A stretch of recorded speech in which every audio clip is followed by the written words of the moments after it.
a gain of 2 yards. On third down, Booth. And he will have a first down here at about the 40. Carried by number 20. Give him the third down conversion, 5 yards on the play. Plenty of things to talk about here, partner, but to me, their defense gave up a touchdown on the first drive. How about how they're responding, coming back? That's a big third down pickup to keep their drive alive.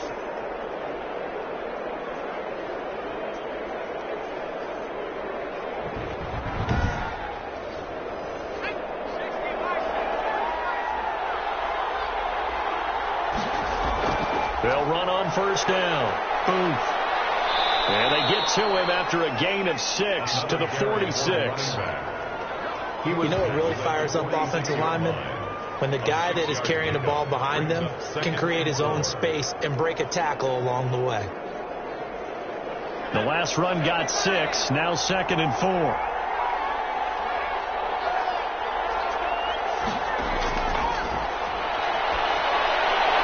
There's a throw over the middle. It's taken in by his tight end. And he's going to get this all the way down inside the 35. Second catch of this AFC title game, and he's got a first down.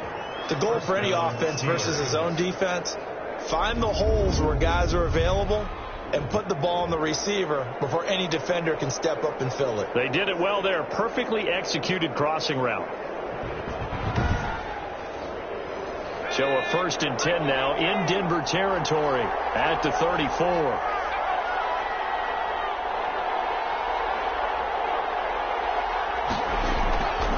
Now they'll throw here out of the gun. It's a short one here, complete to the tight end. They'll contain him to just 4. 2nd down. 4 yards on that last completion, so that sets up 2nd and 6. At the 30-yard line. Now this one over the middle and into the hands of his tight end, complete. 12 yards there and a first down. So from inside the 20, here's 1st and 10 at the 18.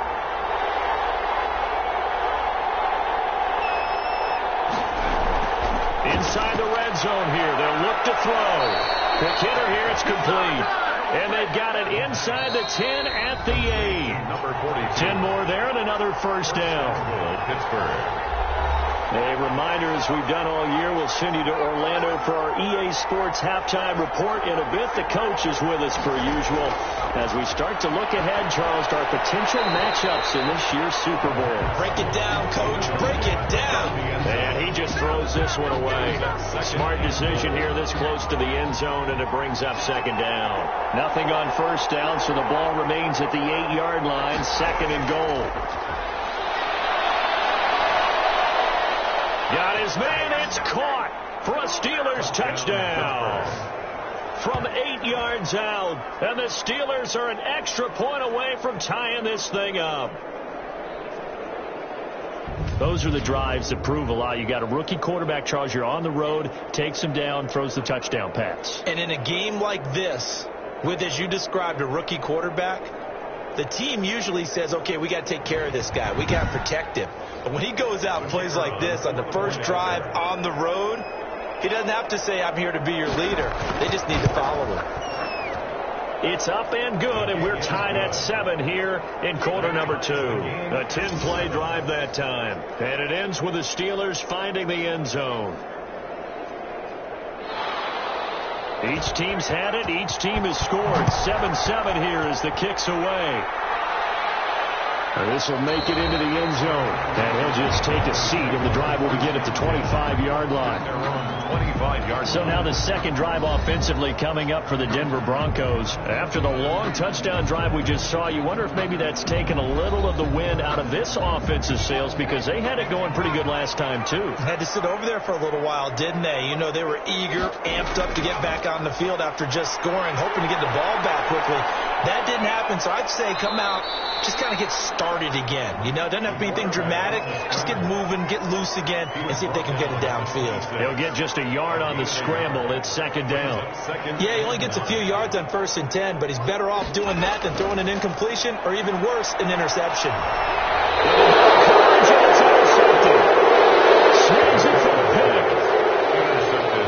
That was a really nice interception. I think it illustrates the differences between playing man and playing zone. When you're in man, all you're focused on is the receiver in front of you. But when you're in zone, you're allowed to read the quarterback's eyes and go to the ball. That's exactly what happened on that play. So Pittsburgh retakes the field for their second offensive possession. This offense, thankful, I'm sure, to have the football back, but also, Charles, after a long drive of their own, they've got to be a little weary. Yeah, I would agree with that. And what you have to do to combat it, try and get fresh legs in where you can, especially the skill positions. And then for the offensive line, instead of attacking, maybe slow the tempo down a little bit. Let them catch their breath. He'll be brought down by the Broncos. It's a sack. Well, so much for setting the tone of the drive offensively. Giving up a big sack that loses that kind of yardage, not a great start.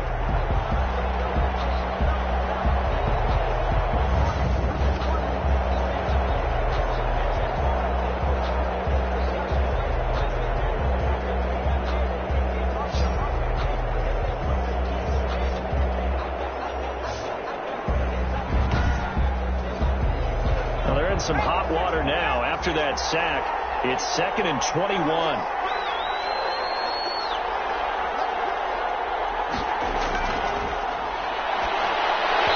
And that is incomplete. 16 seconds now on the clock. An incomplete pass on that last play, and that means they'll need to come up with something here on 3rd down. Hits him in stride. And they're going to take a timeout defensively. So with 4th down coming up, they go ahead and burn it and say, we'll see what happens.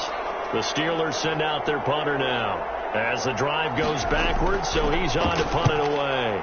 He'll send this one into the mile-high air, and it's a good one. And a great job on special teams to down it, as this will be marked out inside the 5-yard line. That is how you flip field position. That's an absolute bomb of a punt. Downs it inside the 5-yard line. Absolutely ideal. From that position, you're hoping to get it down inside the 15, inside the 5. Superb. All that remains is to snap this once, and that'll do it for the first half of play. So we are halfway home to figuring out who will represent the AFC in the Super Bowl. As we send you on out to our studios in Orlando, here's Jonathan Coachman at REA Sports Halftime Report. All right, Brandon, thanks. As always, one half remains in the battle to see who will take home that Lamar Hunt trophy and represent the AFC in the Super Bowl. We'll get back to you guys in just a moment. But first, time to look ahead to the NFC Championship coming up later today. And it should be a great one as well, as it's going to be one heck of a battle, that's for sure. So with that, let's get you right back out for the second half and the right to represent the AFC in the Super Bowl, as I'm privileged to hand things back over to Brandon Godden. All right, Coach, thank you, and we welcome everyone back for quarter number 3. One more half to decide who takes home the Lamar Hunt Trophy as we're back underway in this AFC Championship. And he'll be dropped at the 21-yard line, so bringing it out of the end zone proves not a good decision, loses him about 4 yards. The Steeler offense now with a football first here to begin the 3rd quarter. They have a chance to break our tie here as we get a look at the first drive of quarter 3. And it's such a tone setter, isn't it? Because both sides trying to seize momentum to begin the half. What do they have dialed up that'll give them an advantage to move the ball downfield? Let's find out what they have dialed up. He's going to find his running back. It's complete. All defenses worry that whenever anyone catches the ball and has a head of steam come out of the backfield, it could turn into a big play with missed tackles or he runs through people. But they were right there waiting, and they stopped him for a minimal gain.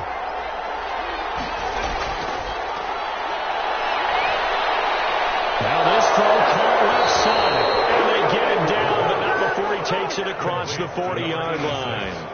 Just his second catch of the game so far. This one moves the chains. But one of the ways that quarterbacks keep all the receivers alive in a play, never lock in on any one guy. Make sure you keep your eyes moving, scan the field, and here he finds the open guy for a nice pickup.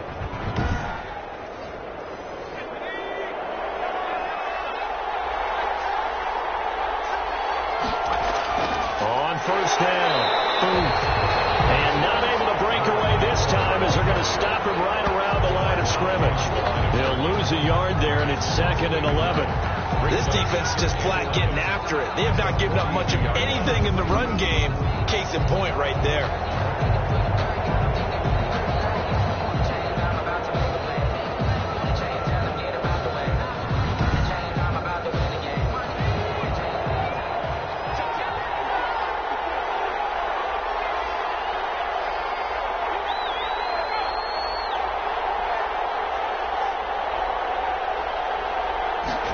Second and 11. It's a short one here, complete to his tight end. The pass complete to 4 yards on the completion, and it sets up a third down. And it's third down. On third down, he'll drop to throw. And he's got his man in stride, complete. And boy, he is very close to a first down, but from where they're spotting that football, he's going to be a foot or so short. So much about offense is what you call hidden yardage. You know, you throw the ball to someone, they catch it, and then they can make a big play. You know, they create a play, run after catch. They did a really nice job there of limiting that and keeping him from a first down. Yeah, stopped him in his tracks. The Steelers send out their punter now, as he'll kick it away for the second time.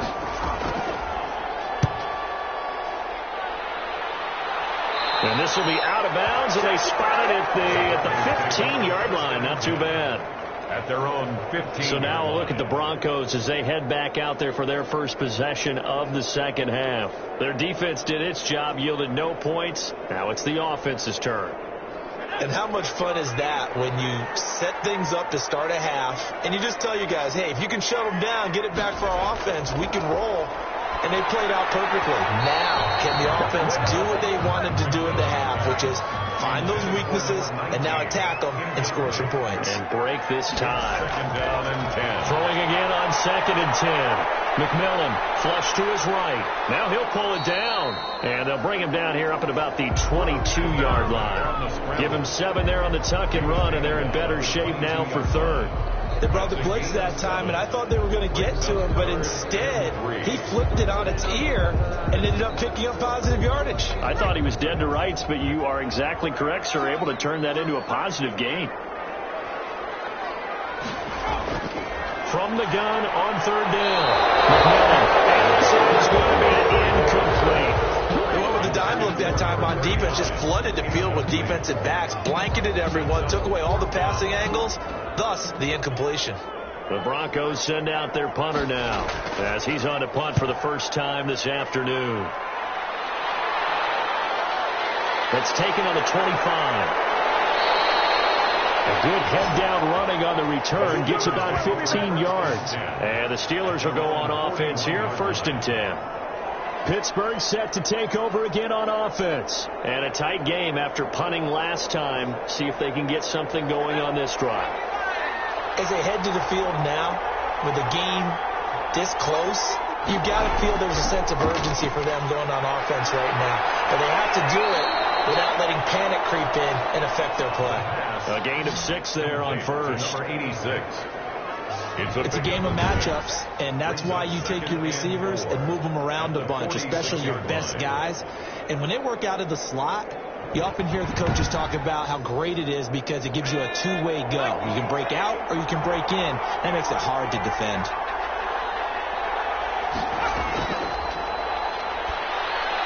He's got the first down and more inside the 40. And finally down at the 36-yard line. That one good for a first down pickup of 18 yards. Well, that was a fun one to watch right there. A nice in-breaking route and plenty of room in the middle of the field. And he was able to get behind the linebackers and grab the completion for a really good pickup.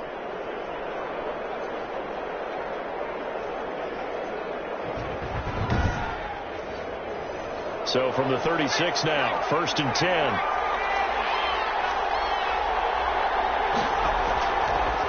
From the gun, they'll try to run it. And he won't get much. Maybe a couple. Down inside the 35 to the 34. He's tackled at the 34-yard line. A gain of 2. Brings up 2nd and 8. They'll keep it on the ground. And this has been a familiar sight all afternoon as they stop him behind the line. He was taken down. Well, we saw a lot of negative plays that resulted in plenty of lost yardage in the first half. And that trend is continuing here.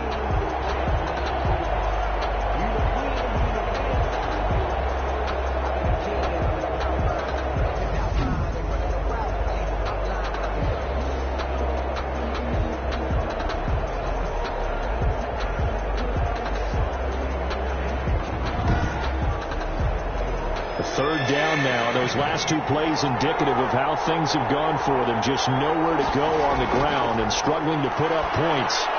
He's going to flip one out here to his running back. And this is going to be another first down as they'll make the tackle at the Broncos' 22-yard line. It's a Pittsburgh first down, a gain of 13. First down, Steelers.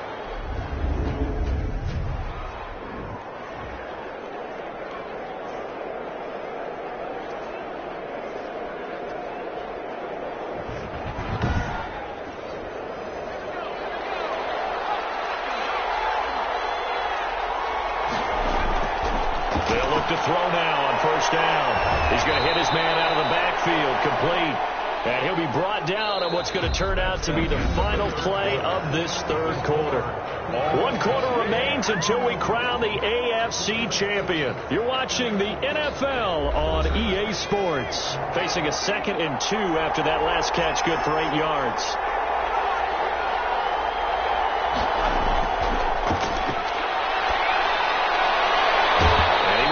Man on the outside. And out of bounds all the way down at the 3. Second catch of this AFC title game, and he's got a first down. A field goal could get him the lead, but it might not be enough here as they come up on 1st and goal. This is caught. And he's going to take it in for a Steeler touchdown. From 3 yards out, and the Steelers have taken the lead. Obviously a huge touchdown for their team, but a big touchdown for a rookie quarterback here to be able to break the tie in the 4th quarter. And he just shook off all the pressure, too. Because when you think about it, tie ball game, rookie quarterback, most of them are thinking, don't make a mistake. Instead, this young man just said, I'll make a play. And he's got it. It's now a 14-7 ball game. So that drive takes him down the field in 8 plays. And it ends with a Pittsburgh touchdown.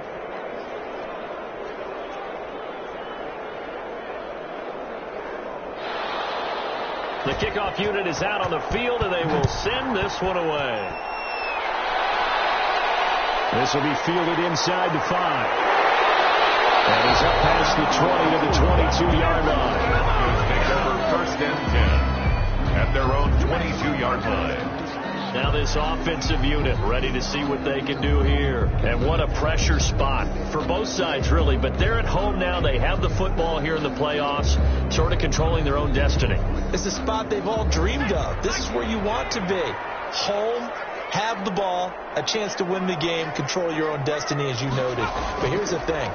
Don't let the crowd get too involved if you're this team now. You've got to make sure you let them carry you, but not cause you to do things out of what you're supposed to do, right? Take you away from focusing and concentrating on the game. Because sometimes you get so amped from the crowd that can carry you into spots you don't want to be. Is that what you're saying? From experience, sometimes that crowd gets so involved in it and you get involved with them that you end up making plays or trying to do things that maybe you shouldn't have done. 6 yards to pick.